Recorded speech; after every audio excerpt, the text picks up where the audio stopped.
Wake that ass up. Early in the morning. The Breakfast Club. Morning, everybody. It's DJ Envy, Angela Yee, Charlamagne the Guy. We are the Breakfast Club, and we got a special guest on the line right now, Dr. Fauci. Welcome. Good to be with you guys. How you feeling, man? I was gonna ask you how you quarantining, but y'all don't never quarantine. Y'all be on that stage, not social distancing, still shaking hands. What's up with that? Well, I ain't shaking hands, guys. That's for sure. But I haven't seen that. I'm trying to get the message across, so I got to be out there. Sometimes you got to take some risks, and that's what I do.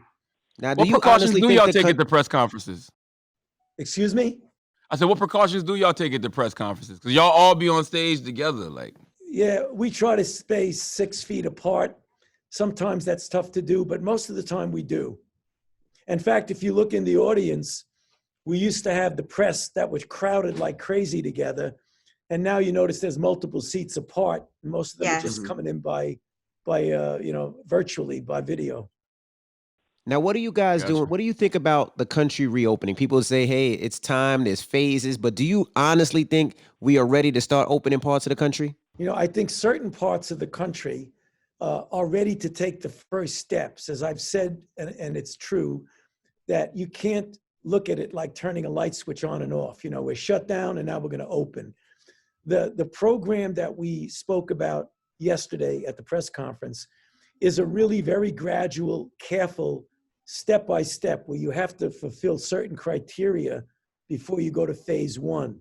And then you stay at phase one for a while, letting down some of the mitigation, separation stuff that we've been doing so well. And I think it's really worked. If you do that and everything starts coming down, still no blips coming back, then you go to the next phase. So it was built to be really, really careful about the safety and health of the American public. That's the first thing. So it's gradual. It's not on and off. The other thing that's important, it really depends upon where you are. I was just on the phone 10 minutes ago, literally 10 minutes ago, with Governor Cuomo from New York, who really, New York has suffered terribly through no fault of their own. They are certainly not ready to do anything dramatic in pulling back. Whereas if you go to a place like Wyoming or a place like New Mexico, where there are very, very few, they could already start tiptoeing into trying getting back to normality. So it isn't unidimensional. It's not like the United States is one homogeneous thing. It's going to be very different from region to region. Now, Dr. Fauci, now, aren't you nervous that people from these other markets and other places like New York, like Miami, like Detroit might travel, or packages delivered, or people loading and delivering things? Aren't you nervous that those people will go to those markets and start affecting those people, kind of like what happened with the U.S.?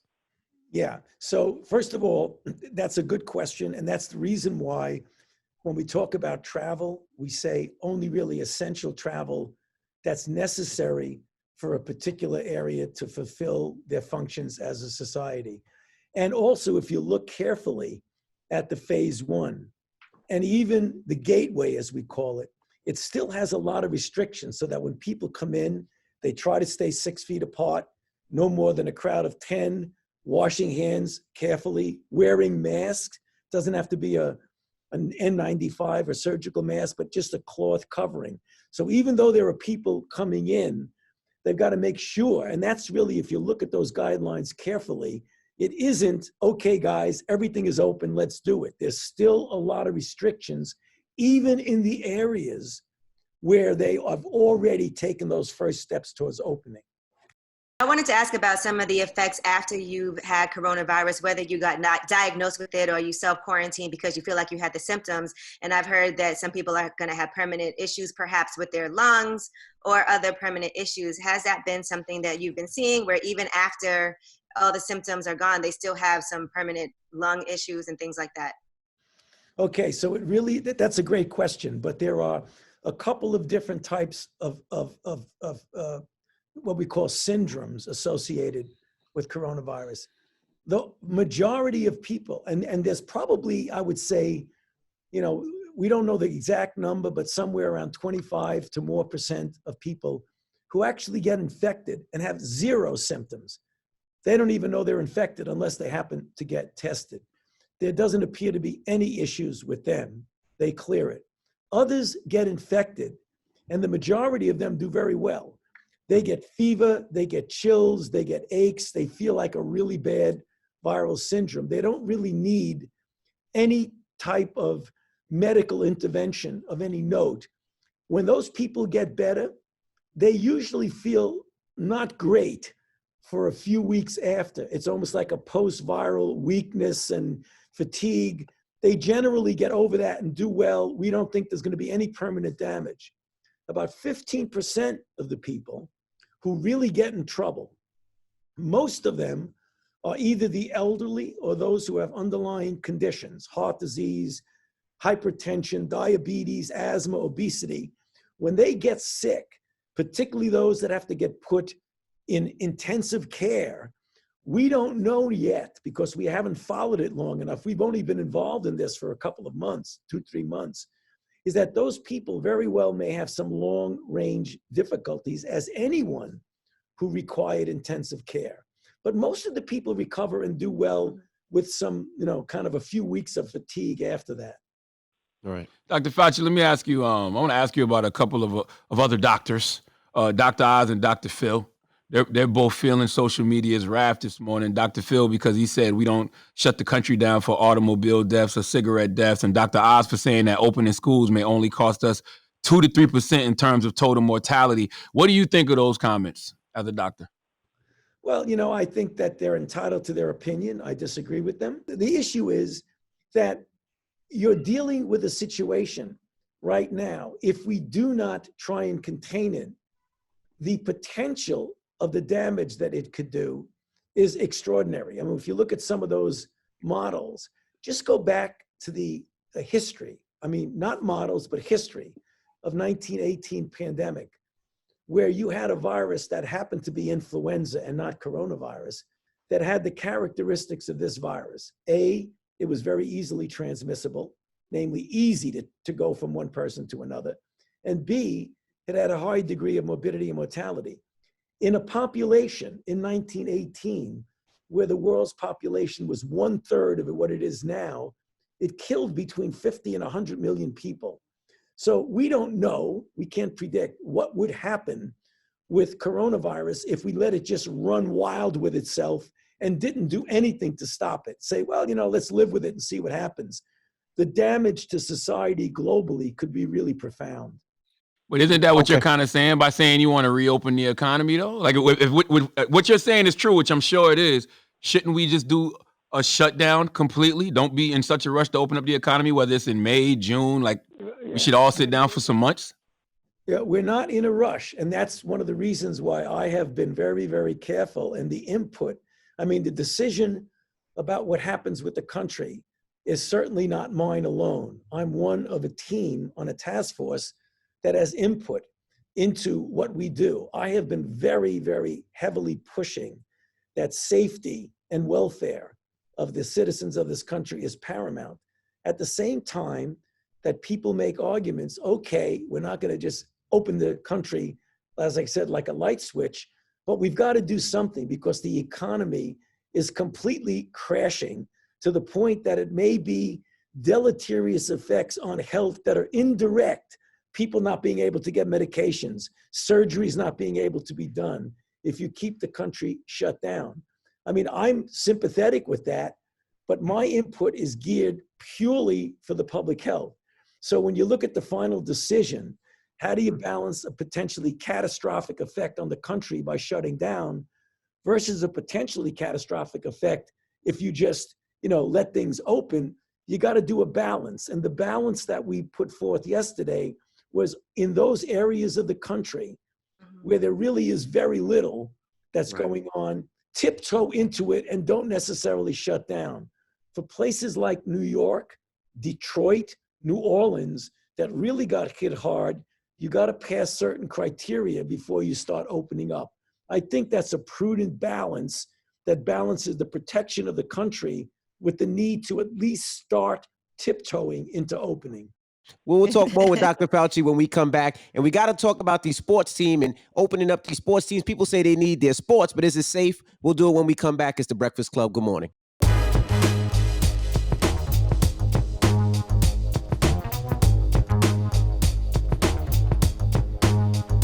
Morning, everybody. It's DJ Envy, Angela Yee, Charlamagne the Guy. We are the Breakfast Club. We're still kicking it with Dr. Fauci. He's on the phone lines right now. Now, right before we took break, so everybody wants their sports teams back. Baseball, football, Hold basketball. Hold on. We didn't talk about sports. We were talking about the deaths. Because I want to ask him a question about, because it seems to me if you're opening up the economy right now or whenever they want to, you're comfortable with a certain amount of deaths. And that's what I think the Dr. Phils and Dr. Oz's of the world are saying, that people are comfortable with a certain amount of deaths in certain places, in certain industries, because it's going to happen regardless. Is that the case? Yeah. Well, you're never comfortable, Charlamagne, with deaths. I mean, I don't like that terminology.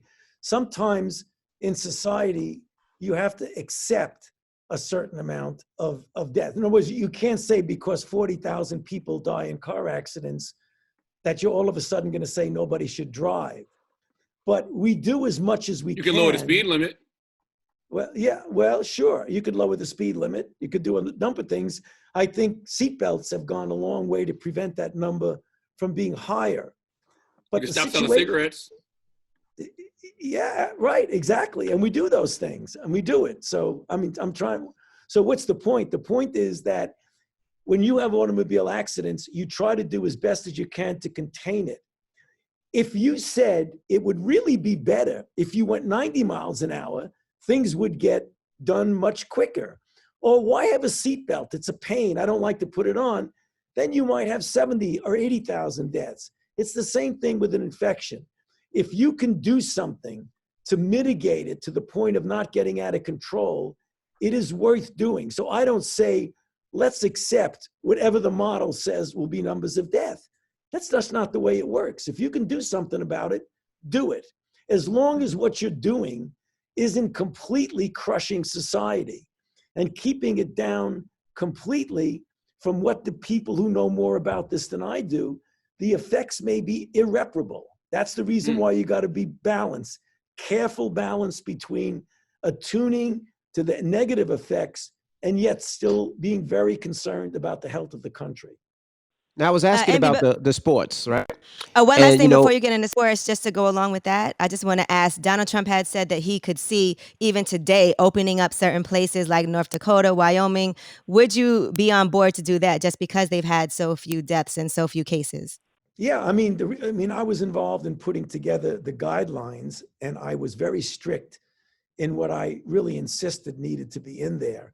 And even though North Dakota or some of the other countries that have a very low density of infections and a large geographic space, relatively speaking, to a place like New York or Michigan with Detroit, that they can't just open up, like click the light switch, open up. What they need to do is they need to go from the gateway, which it looks like they've already fulfilled the criteria to move on, to then go to phase one. And when they fulfill phase one, they could then go to phase two. So we're not saying, okay, North Dakota, open it up wide and let it rip. Not at all. Not at all. Now, I was asking, people love their sports, and, people have been asking, they even said that wrestling is essential in Florida. Now, do you agree with that? I mean, because that's what they said. And also, is it safe to open up these sports? Is wrestling essential? No, I'm not a wrestling fan. I'm a baseball fan. So, with regard to sports, you could test players. I mean, you can't, it's going to be tough to test the entire population of the country because you could be negative today and then positive tomorrow. But if you were able to test the participants in the sport to make sure they don't infect each other, and you're still in a relative state of lockdown, what people have floated, which is not an unreasonable thing to at least consider, is that you could get ball teams, basketball, baseball, football, to play in a stadium where you either have only television, so people could at least enjoy a televised game, and then as things get better, you could tiptoe into opening places where people congregate, but make it so that they're always 6 feet apart. So you could say, okay, we have a 70,000 stadium capacity. We'll let 25,000 people in, making sure they're separate, making sure they have a mask on. So I think there are creative ways, depending upon the sport, where you could actually get televised and even some participants. Because I agree, America loves sports, and it'll be very good for the morale to see it, but make sure we don't put them in a position where they really seriously endanger their health. But it seems like And a money grab and when they sports are not say essential. when they say wrestling's essential. It seems like a money grab, and that's the I think part of it was like, well, do we trust it? Because if they saying wrestling is essential, what's really going on here? Well, I'm sorry, I don't want to offend any wrestling fans, but in my mind, wrestling is not essential for anything. Is baseball essential, Dr. Fauci? No, I don't think, I mean, there's nothing is essential. Everything is relative, but the number of people that in the United States, I mean, the great American sport is baseball. I mean, a lot of people can get some relief and enjoyment in this stress to watch a baseball game. If they're watching it on television, to me, that's fine. I mean, I'm from DC. We have the Nats, the national champions. I love to go to their game, but if I can't go for safety, I would just take television as a second best. Now, how But far Dr. away? Fauci, first of all, I thought you were from Brooklyn. I am, but I live in DC. I've lived here for the Okay, last- you have to say you are from Brooklyn. Never say you're from DC. Oh, no.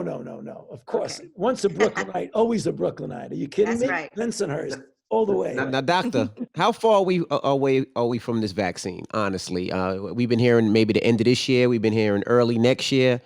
Is it here yet? Are we still doing testing? How are we looking on the vaccine? Yeah, that's a great question. Vaccines, unlike treatments, really take a significantly longer time to show that they're safe and they're effective. And vaccine trials go in different phases. You kind of tiptoe in with a small number of people to see if it's safe because you're going to be giving it to otherwise normal people. The paramount consideration is safety and then efficacy. You don't want to hurt anybody. That usually takes several months. When you finish that early phase, you go into a bigger phase called phase 2/3. That determines, does it induce the kind of response you want?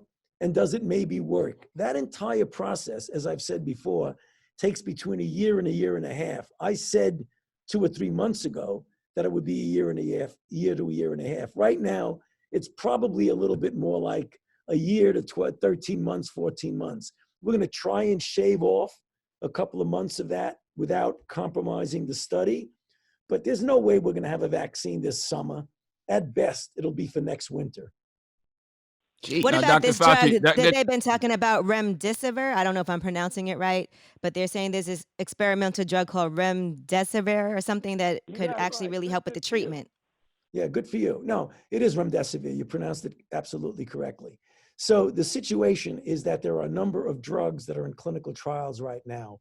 None of them have been proven definitively to be effective in coronavirus disease. When we get the results of the clinical trials, I mean, there are a lot of people out there, understandably, who say we have nothing to offer. Let's give this drug or let's give that drug. I heard that it works. That's not the way it works in science. Hearing that something works doesn't mean you've proven that it works. And that's the reason why we insist on doing randomized controlled trials. And as soon as we get the data that proves that it works, you let everybody know about it and you let it be available. But you don't want somebody taking a drug that somebody kind of has a feeling that it works when it really doesn't. Now, Dr. Fauci, there's been a conspiracy theory going around online that coronavirus is being caused by the rise of 5G towers. What do you have to say about that? Geez, that's what I have to say about it. He's like, I'm not even addressing that. So that's not a thing? Like- Don't just dismiss people's concerns. Dr. Dr. Fauci. No, I don't dismiss people's concern, but there is absolutely zero indication that that's the case. Zero. Yeah. Now, how do you feel about all of this newfound fame for yourself? I see the Dr. Fauci bobbleheads. I see they have all kinds of Dr. Fauci specials in restaurants. I see they're talking about making you the sexiest man alive and things like that. How is that affecting you? To be quite honest with you, I don't pay attention to that. I know people probably find that hard to believe. I mean, it just, to me, talks about how surreal this whole thing is, how involved the American public is in this. I just focus on my job. It's like a 19, 20 hour a day job. It's kind of interesting that people are doing that, but I just can't get distracted by that. I mean, if it does something good, some of those things are raising money to do research, to get personal protective equipment, all that stuff. If they do that, that's fine. But the other stuff, I really have to just focus on my job. Gotcha. Now, from hearing from you, doctor, I was going to ask, for people out there, they hear so many different things. What can people do to prevent this from catching this besides washing hands? And what can they do to build up their immune system if people are concerned with catching it? Like, what can honest, regular people do to protect themselves? Okay. About 30 days ago, or a little bit less, we put together those guidelines about simple things that people can do right now, particularly if you are in an area where there is a density of infection, anywhere near New York, anywhere near New Orleans, Detroit, et cetera, is to practice simple things. And you said several of them yourself. Washing hands, keeping as much physical distance as you can. 6 feet is pretty safe.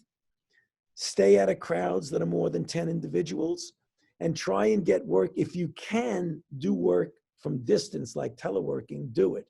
If you can't and you need to be in society, just wear a protective clothing that would essentially be a functionally equivalent of a mask.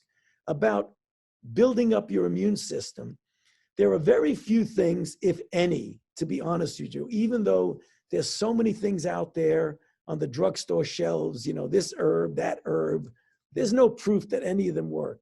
The one way you can do it, instead of building up your immune system, try and make sure your immune system isn't worn down.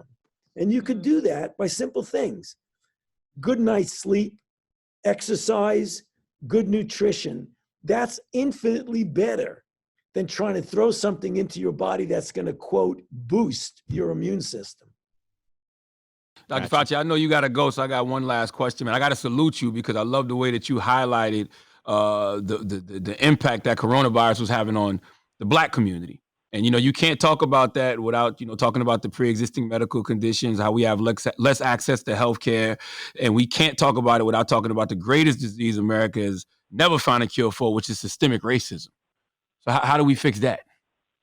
Well, that's really important. I mean, that's the thing that the reason I highlighted the issue with the African-American community, minorities in general, but predominantly the African-American community, is that so many of the things that are founded in varying degrees of racism over decades and decades, going back to the shameful area of slavery, has in fact now created sociological conditions that put African Americans in situations of economic, employment, living conditions that immediately put them at risk of being in a situation where it's more difficult for them to even avoid infection. The other thing is that because of those conditions, African Americans, and it isn't genetic, that's nonsense to say it's genetic, African Americans have a higher degree of hypertension, obesity, asthma, all of those kinds of things that are preconditions that if you do get infected, you wind up having a worse outcome. So we've got to do something now to put resources where the vulnerable people are. And in fact, African Americans are more vulnerable to this at several levels. When we get out of this, maybe it'll be a way to shine a real spotlight on another deleterious effect of systemic racism and systemic neglect of a very important demographic group in our society. Hopefully people will take a look again and say, yet again, we're having difficulties that are disproportionately impacting a certain group of people through no fault of their own. So maybe there'll be some, if you want to call it a silver lining, but something good to come of this, to show even in a disease like COVID, you wind up getting the short end of the stick. So with that said, who you voting for in November? I don't speak about that. Huh? I can't hear you. Speak up. He's like, I'm just trying to do my job now. That's all. Well, we Well, thank you, appreciate Dr. all the work Fauci, for checking we in. appreciate all the work that you've been putting in, all the information that you've been putting out there. And I think it is important for you to go on other platforms because everybody's not watching CNN all day. So to go on different platforms where people can get information. So we do appreciate you for all the work you've been doing. Thanks a lot. It's good to be with you and keep up the great work you guys are doing. Thanks a lot. Thank you, Doctor. Thank you, Dr. Fauci. All right, it's the Breakfast Club. Good morning.